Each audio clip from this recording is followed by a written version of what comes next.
Iran ఇకపై అణ్వాయుధాలను తయారు చేయలేదని అమెరికా ఉపాధ్యక్షుడు జేడీ వాన్స్ తెలిపారు. Fox News special report with Bret బేయర్కు ఇచ్చిన ఇంటర్వ్యూలో జేడీ వాన్స్ ఈ వ్యాఖ్యలు చేశారు. ఇరాన్ అణు కేంద్రాలపై అమెరికా జరిపిన దాడుల తర్వాత ఇరాన్కు అణు సామర్థ్యం లేదని ప్రకటించారు. ఇకపై ఇరాన్ అణ్వాయుధాన్ని నిర్మించలేదని పేర్కొన్నారు.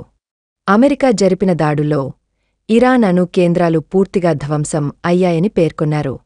శనివారం ఇరాన్ అణు కేంద్రాలైన ఫోర్డో, నటాంజ్, ఇస్ఫహాన్లపై అమెరికా అత్యంత శక్తివంతమైన బాంబర్లు దాడి చేశాయి. ఇక తాజాగా ఇరాన్-ఇజ్రాయెల్ మధ్య కాల్పుల విరమణ జరిగిందని ట్రంప్ ప్రకటించారు. 24 గంటల్లో దశల వారీగా కాల్పుల విరమణ అమల్లోకి వస్తుందని తెలిపింది. కాని ఈ ప్రకటనను ఇరాన్ తోసిపుచ్చింది. అలాంటి ఒప్పందం ఏం జరగలేదని పేర్కొంది. మరోవైపు ఇజ్రాయెల్పై మంగళవారం ఉదయం క్షిపణులు ప్రయోగించింది. దీంతో ఇజ్రాయెల్లో పలు ప్రాంతాల్లో సైరన్లు మోగాయి.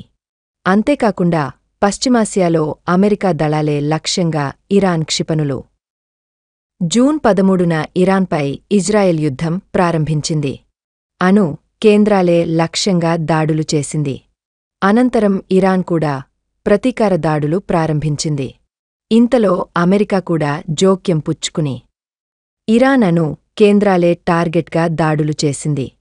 దీంతో అమెరికాను ఇరాన్ తీవ్రంగా హెచ్చరించింది. తీవ్ర పరిణామాలుంటాయని వార్నింగ్ ఇచ్చింది.